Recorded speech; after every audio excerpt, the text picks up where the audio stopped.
Betty was more than a friend. As I write this tribute to my friend, my heart is hurt, wounded, and bleeding. Since you left to be with the Lord, I have been having sleepless nights. Food has become tasteless, and I do not know how to resume to my normal daily schedule. Your death has left me in disbelief, and I asked God so many questions because I never thought, not imagined, that one day you would have gone on a journey of no return. Your death was so soon, my friend. How do I tell you, rest in peace? It is not easy for me to say these words.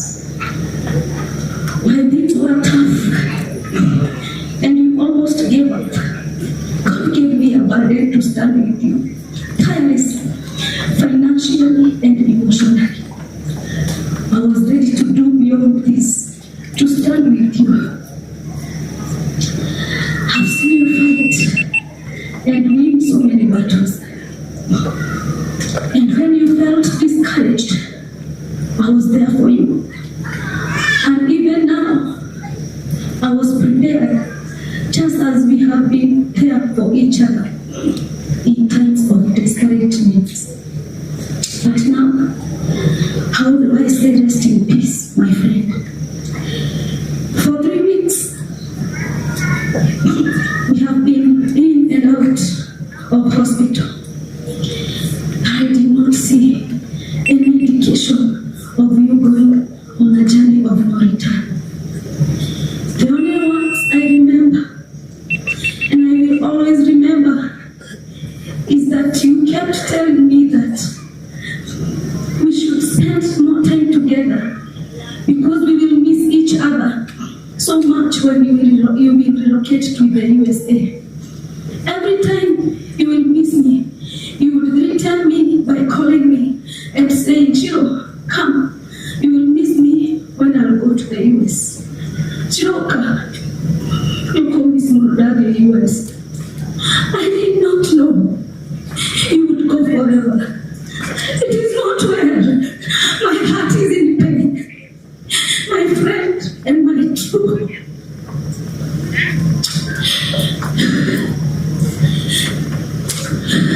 My friend, and true to your words, I am deeply missing you. I am missing you, my friend.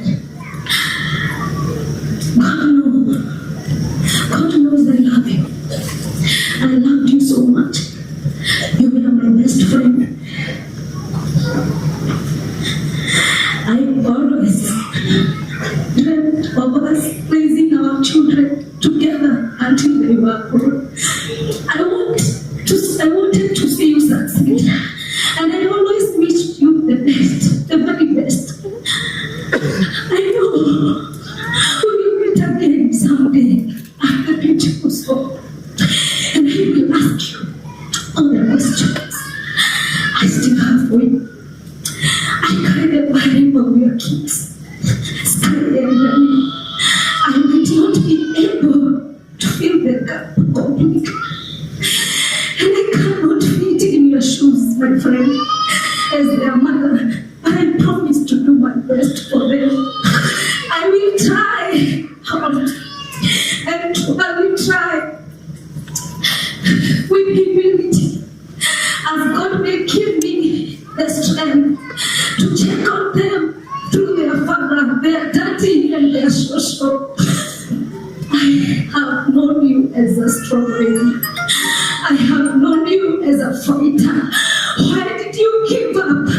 Why did you close your eyes permanently? Why, my friend, why? I wish I knew you were going and going forever, because your word about how I will miss you when you go to US are ringing in my head, in my mind. It is not easy for me, my friend.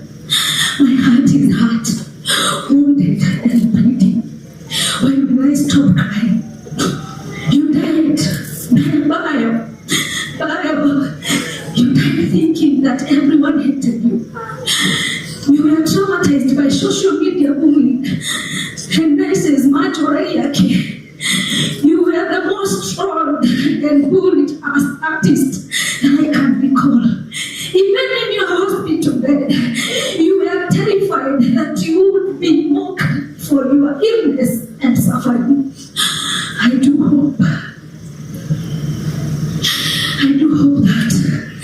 your children Sky and Victor and will never go through the same pain you went through, my friend, in the social media and the society. Oh, I hope so. They will be kind for your children, for God's sake. My friend, how I wish you could open your eyes and see how people loved you. The country and the world is celebrating you, Betty. Your music and your ministry cannot be wiped by death. And you should never have left. Your gift in music gave hope to thousands and millions. How I wish you knew at the 11th hour how you uplifted their spirit. My friend, our adventure may have come to an end, but the memories we created, the life we shared will forever live on. Thank you for your unwavering support, laughter, joy, and friendship. God rest my best friend in eternal peace across the bridge. Till we meet again. Kwa heshima kabisa tusimame.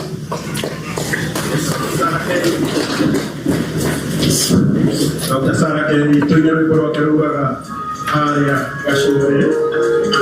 Ndio tunataka